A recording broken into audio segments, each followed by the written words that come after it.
Et tout le monde, c'est Ansei, j'espère que vous allez bien. Je vais vous parler aujourd'hui de l'épisode 78 de Dragon Ball Super.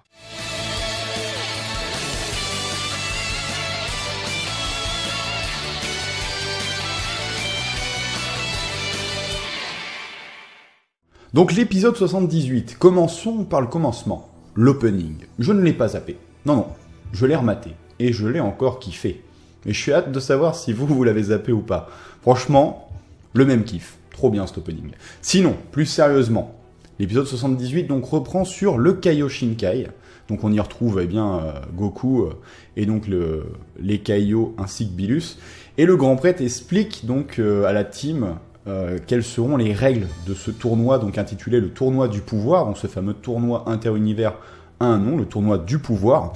Et donc on apprend un petit peu quelques détails de ce tournoi. Alors au début on nous parle de la récompense, j'en parlais la dernière fois, quelle pourrait être la récompense de ce tournoi inter-univers? Est-ce que ça va être, par exemple, je vous avais évoqué peut-être une place de Akaishin ou un truc comme ça, j'aurais trouvé ça sympa. Bon, finalement c'est plus classique que ça. En fait ils ont réuni une nouvelle fois les Super Dragon Ball, et donc le gagnant, pas l'univers gagnant, hein, le gagnant, eh bien, remportera ces Super Dragon Ball et pourra faire le vœu de son choix. On sent un petit peu, il y a comme une odeur là, on sent un petit peu, certainement, ce qui nous attend. Zeno a prévu que tous les univers perdants de ce tournoi seront détruits. Je reviens sur les Dragon Ball, je pense que, je sais pas vous, mais moi ça m'a tout de suite, ça a fait le déclenchement. Je veux pas trop avancer tout ça, hein, mais si jamais le tournoi, admettons qu'il arrive à son terme, et que du coup il y ait plein de morts, qu'il y ait plein d'univers qui aient été détruits, si c'est la Z-Team qui l'emporte, je vois déjà le vœu qui sera fait, hein. Ce sera d'annuler toutes les destructions de Zeno, que tout soit reconstruit, que les victimes soient ressuscitées. Goku prend un petit peu le revers dans la tronche quand même. Après j'ai l'impression qu'il prend pas non plus trop conscience, il pense un peu à son univers, mais j'ai l'impression qu'il prend pas trop conscience de ce que ça implique aussi pour les autres univers, parce que c'est très égoïste quand même, parce que là du coup il faut que ton univers soit sauvé absolument, mais ça veut dire quand même que derrière t'en as 11 autres qui sont pétés quoi, donc c'est un peu de ta faute quand même Goku, il va y avoir des victimes innocentes là, quand même, hein, des milliards de milliards, hein. Donc voilà, c'est pas cool, et j'ai l'impression qu'il a pas encore trop pris conscience de l'ampleur du désastre là. Mais bon, c'est peut-être un petit peu trop pour Goku, parce que là déjà s'il arrive à compter jusqu'à 3, on est bien, donc voilà. Il sent quand même qu'il y a des enjeux, et que du coup, il est motivé pour gagner absolument. Il faut qu'il gagne. Là, c'est plus une option ou quoi, c'est vraiment une nécessité, quoi. Faut gagner, parce que sinon, c'est la cata. Le Zeno du futur, Mirai Zeno, lui, ne sait pas trop ce que c'est qu'un tournoi, du coup, un tournoi d'arts martiaux, tout ça, parce que finalement, on nous fait comprendre que c'est quelque chose vraiment qui vient de la Terre. Apparemment ça n'existe nulle part ailleurs finalement, cette idée de tournoi. Du coup il aimerait bien avoir une démonstration de ce que c'est les arts martiaux, tout ça quoi. Donc est organisé un tournoi entre l'univers 7 et l'univers 9. Donc un nouvel univers qui nous est présenté. Alors c'est un tournoi en 3 contre 3, donc juste 3 combattants. Alors du coup, il y a le Kaioshin qui se pose la question si c'est un hasard ou pas, en tout cas on le saura très vite. Pourquoi l'univers 9 en particulier? Quelques petites questions comme ça qui sont soulevées, donc qui sont peut-être pas des questions peut-être pas anodines quoi, donc il faut peut-être surveiller. Ils ont que quelques heures pour se préparer, donc Goku part à la recherche de deux combattants. Donc en premier lieu, il pense forcément à Vegeta. Vegeta donc qui attend toujours la naissance de son enfant, Bra. Donc il refuse de partir, donc on va pas remarquer ce point dont on a beaucoup débattu la semaine dernière sur justement le changement de Vegeta. En tout cas, encore une fois, un Vegeta très classe, moi j'ai trouvé, très classe. Pendant d'ailleurs cette phase, on a un petit combat très intéressant, hein. Et je sais que je reçois souvent des messages sur ces personnages-là, entre Goten et Trunks, et on peut noter que Goten a enfin sa nouvelle tenue, parce que c'était une tenue qu'on voyait dans l'opening, dans le premier opening de Dragon Ball Super, c'est-à-dire un Goten sans les manches longues en fait. Un Goten avec une tenue beaucoup plus proche de celle de son père, donc avec la tenue orange, typique de la famille Goku, quoi, typique des élèves de Kame Sennin, mais avec dessous une sorte de débardeur bleu, quoi, donc, comme Goku, mais il a pas du tout de manches, quoi. Donc ça le rend, j'aime beaucoup le design du perso comme ça. Donc les deux qui s'entraînent, un petit combat sympa. Alors moi je pense qu'on les verra pas hein, du tout, ils seront pas dans les 10 combattants, je pense pas qu'ils nous feront cette surprise-là. Après, je trouve qu'ils sont pas, comme je le dis souvent, pour moi, ils sont pas indispensables parce que je préfère pas les avoir plutôt que de les avoir et qu'ils servent à rien, en fait. Même si, quand même, 2 Saiyajin, hein, je pense que dans un tournoi comme celui-là, ça serait peut-être pas de trop. Vegeta va guider Goku en lui disant mais pourquoi tu demandes pas à tes fils? Et au début, Goku pense tout de suite à Goten. Et bim, le flash, Gohan, ben oui, Gohan. Donc il va voir Gohan, il va lui révéler du coup la vérité. Donc de toute façon, je pense qu'il fallait au moins ça pour motiver Gohan. Alors d'ailleurs, un Gohan avec la connaissance de cet enjeu-là, et il y a un petit écho avec la réflexion qu'il avait fait à l'époque dans le combat avec l'espèce de résurrection de Freezer, où il disait qu'il avait eh bien des êtres chers à protéger et qu'il pouvait pas toujours compter sur les autres. Je pense qu'on va enfin faire écho à cette remise en question du personnage qui avait un petit peu disparu avec l'arc Zamasu. Ici, c'est revenu un petit peu, on sent le truc venir. Donc Gohan qui est prêt à protéger sa famille. On sent pas encore totalement le changement du personnage. C'est pourquoi dans le combat qui approche là, donc le 3v3, honnêtement moi, je veux pas trop m'avancer, mais je vois bien un Gohan perdant. Je vois bien un Gohan perdant et un Goku qui sauve la mise. Pourquoi ? Et même je pense que ce serait très bon un Gohan perdant, parce que justement un Gohan qui, avec le laps de temps peut-être qu'il y aura entre ce combat et le vrai début du tournoi, entraînement forcément des personnages, et donc entraînement de Gohan avec son sensei Piccolo, et je pense ici vraiment que Gohan va se sortir les doigts connaissant l'enjeu, et peut-être en ayant une démonstration de ce qui leur attend. Moi je vois bien un Gohan perdant, un Gohan toujours un peu rouillé, mais voilà, je pense que si on a un Gohan perdant, eh bien, faudra pas se dégoûter, justement, je pense que ça pourrait annoncer du très lourd. Surtout que, pour le moment, c'est le seul à connaître les enjeux de ce tournoi, avec donc son père et bien sûr les dieux. Et donc, très vite, hein, le tournoi, donc le mini-tournoi, le combat est organisé, donc on voit enfin tous les dieux arriver. Donc on nous dit pas spécifiquement de quel univers, à quel univers ils appartiennent, tout ça. Alors j'ai vu pas mal de gens du coup qui faisaient des espèces de petits schémas, ce genre de petites choses pour essayer de savoir qui vient d'où. Je trouve ça assez rigolo. Bon, moi je vais pas m'avancer là-dessus parce que honnêtement, j'ai pas vraiment, ça m'importe pas vraiment énormément de savoir à quel univers ils appartiennent. Juste au moins on sait que donc les adversaires actuels de la team c'est l'univers 9. Univers 9 qui me paraît plus froid, plus néfaste. Déjà, le dieu de la destruction ne parle pas trop et semble assez froid, assez austère. Bon, vous allez me dire, Bilus au tout début faisait très méchant.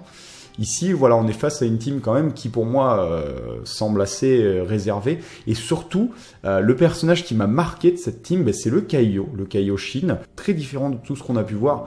Un Kaioshin qui semble déjà penser tout de suite à la récompense. On peut voir, il fait tout de suite une fixenne à la récompense. Il est un petit peu hautain.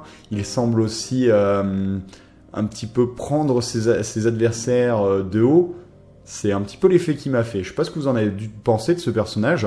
Et donc ensuite, on a 3 combattants très stylés. Donc des loups, hein, finalement, qui ont l'air d'être 3 frangins. Donc il y a le premier qui s'avance, donc qui semble avoir un jeu de jambes assez important. Hein, il semble se battre essentiellement avec ses pieds. Et 2 autres, un très imposant, très mis en avant, notamment dans l'opening. Et dans les différentes previews qu'on avait pu voir, on le voyait vraiment mis en avant en train de se battre contre Goku, donc on peut fortement imaginer qu'il va affronter Goku, hein, on peut penser ça, et un dernier très à l'écart, très différent des autres, même on dirait que c'est un peu le moins imposant, le moins dangereux, et justement je me demande si ce sera pas celui qu'il faut se méfier le plus, et qui pourrait faire la surprise en fait. Il a l'air assez fourbe, enfin dans son chara-design. Du coup, il y a une chose qu'il faut évoquer, je pense, et qui était très importante dans tout cet épisode, c'est, encore une fois, le comportement de Sangoku et le traitement du personnage, donc durant l'arrivée de tous ces dieux et le comportement qu'il a avec Zeno. On peut voir qu'il se fait un petit peu rembarrer par le grand prêtre, que on va dire que ses avantages, ses atouts, avec cette relation qu'il a avec Zeno, est un petit peu mis aux oubliettes, qu'il est traité comme tout le monde et qu'il doit le respect aux dieux, quelque chose qu'il avait un petit peu oublié, hein. Goku avait un peu trop pris ses aises, et donc il est remis en place, ce qui le choque un petit peu, et du coup, il est moqué par tous les autres dieux. Je trouve ça assez intéressant, justement, qui disent, mais c'est inacceptable un comportement pareil. Donc ça nous fait un rappel quand même que Goku est quand même privilégié, quoi, que aucun mortel n'a jamais pu se comporter d'une telle manière avec les dieux. Donc du coup, c'est assez intéressant de voir ça remis en avant, comment c'était fait. Et j'ai beaucoup apprécié du coup cette scène, et j'ai encore plus apprécié la scène où il essaye de communiquer avec Zen-chan, donc ce moment où justement tout le monde est outré et qu'il se fait rembarrer violemment par Bilus. D'ailleurs Bilus que j'ai trouvé juste génial dans cette scène, même le comportement de Bilus en soi dans cet épisode était très appréciable. Et là où j'ai surkiffé, c'est du coup quand le grand prêtre un petit peu explique ce comportement hautain d'un mortel de l'univers 7. J'aurais adoré, d'ailleurs, c'est un dommage qu'on n'ait pas vu la tête justement des dieux quand il explique que c'est lui l'investigateur de ce tournoi et que on voit là clairement qu'il est privilégié par Zeno quand Zeno descend, qu'il vient s'adresser directement à lui, qu'il lui demande un combat et Goku lui promet un combat, tout ça. Goku est juste magnifique d'ailleurs dans ce moment-là où il dit « Je voulais voir tous les combattants des univers, il doit exister des gens terriblement forts et je veux les affronter, tout ça. » C'est tellement dommage qu'il n'y ait pas eu un gros plan sur les différents dieux. J'aurais tellement aimé les voir sur le cul, on peut que s'imaginer ça, ils doivent être sur le cul vraiment, quand ils voient Zen-chan qui vient juste en face d'un mortel comme ça, et qui lui parle comme si c'était son pote. Mais j'aurais tellement aimé voir leur tronche à ce moment-là. Par contre, le grand mystère, c'est est-ce qu'ils savent les enjeux de ce tournoi? Est-ce qu'ils savent qu'ils seront détruits s'ils perdent? Parce que s'ils le savent, Goku, il a intérêt à se faire tout petit, et il risque d'y avoir de la fourberie. Il risque même d'y avoir peut-être des alliances. Autre chose qui est super intéressant à noter, c'est les règles de combat qui risquent d'être les mêmes pour moi lors du véritable tournoi. C'est pas de limite de temps, visiblement pas de sortie de ring, tous les moyens sont bons pour vous battre et le combat s'arrête uniquement quand un adversaire abandonne ou ne peut plus se battre. Ça veut dire quoi? Ça veut dire que normalement c'est un combat à mort. Il n'y a pas de règle qui interdit ça. Ne peut plus se battre. Donc ça veut dire que si un combattant tue un autre combattant, c'est le jeu, fin du game. Donc ça c'est intéressant.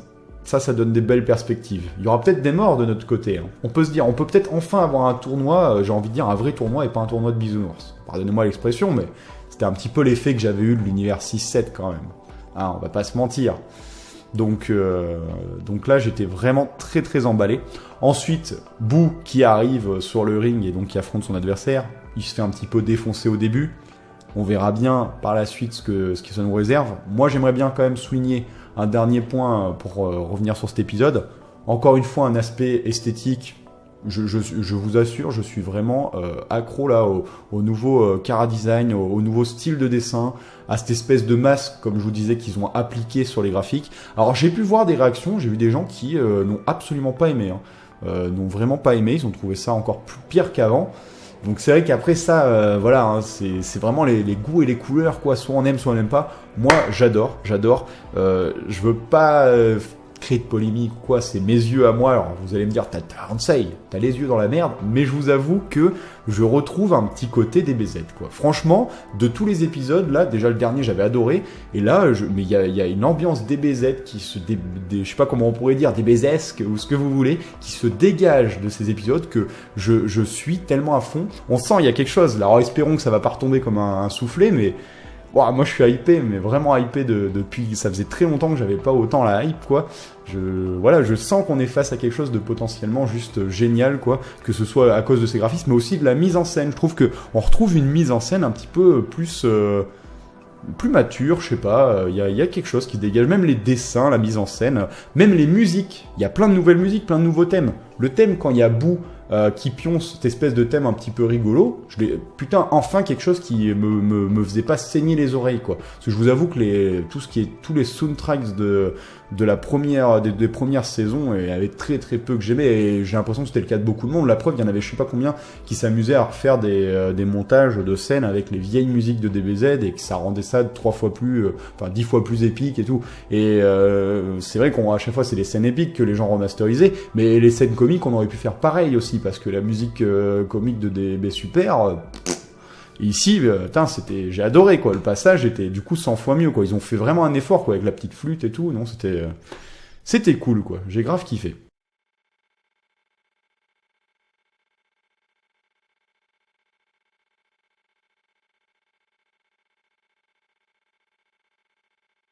Donc la preview de l'épisode 79, donc le combat entre Boo et son adversaire Ferrage. Alors j'ai vu qu'il y en avait pas mal qui misaient pas un pesos sur Boo et imaginaient Boo perdant. Alors moi, je veux pas trop m'avancer, mais moi au contraire, je vois bien Boo gagnant justement sur le premier combat.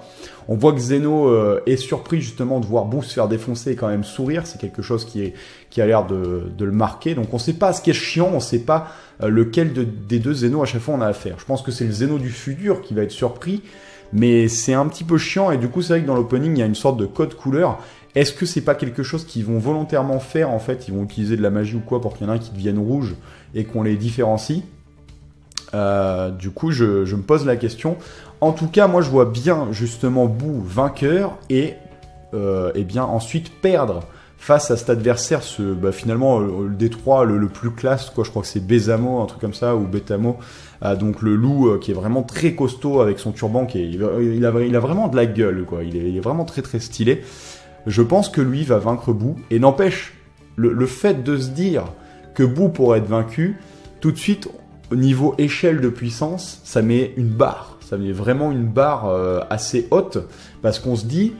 Ah ouais, quand même, parce que Boo, quand même, ça représente un petit peu vraiment un gros palier en termes de puissance. Faut quand même se dire que en Super Saiyajin 3, Goku contre le gros Boo, c'était délicat. Alors, il avait dit qu'il aurait pu le vaincre, mais dans les faits, on l'a jamais vu le faire. Et après, pour moi, la grosse dose de mystère, parce que du coup, ça voudrait dire, entre guillemets, que ce loup, donc avec son écharpe rouge assez costaud, tout ça, passerait en deuxième. Si on imagine ça comme ça, ça voudrait dire que le dernier loup passerait en dernier. Alors, soit il est nul, soit il envoie encore plus le steak. Par contre, c'est vrai que je me pose la question, lequel des deux univers va gagner? Et surtout, quel sera... est-ce que Zeno va faire quelque chose? Parce que j'imagine bien un truc, c'est imaginons l'univers 7 gagne, moi j'imagine bien peut-être Zeno exploser l'univers 9. Qu'en fait l'univers 9 ne soit pas présent pour le tournoi. Et du coup tout le monde prendra en compte les enjeux justement de ce tournoi. Et Goku, je pense que ce serait un sacré revers dans la tronche, quoi. Et donc voilà, c'est à peu près tout ce que j'avais à dire moi sur cette preview. J'ai hâte d'avoir votre opinion dans l'espace commentaire, n'hésitez pas. Et puis on se retrouvera comme d'habitude la semaine prochaine pour en parler ensemble. D'ici là, je vous souhaite un très bon animé, un très bon manga. Je vous dis à la prochaine. Tchuss.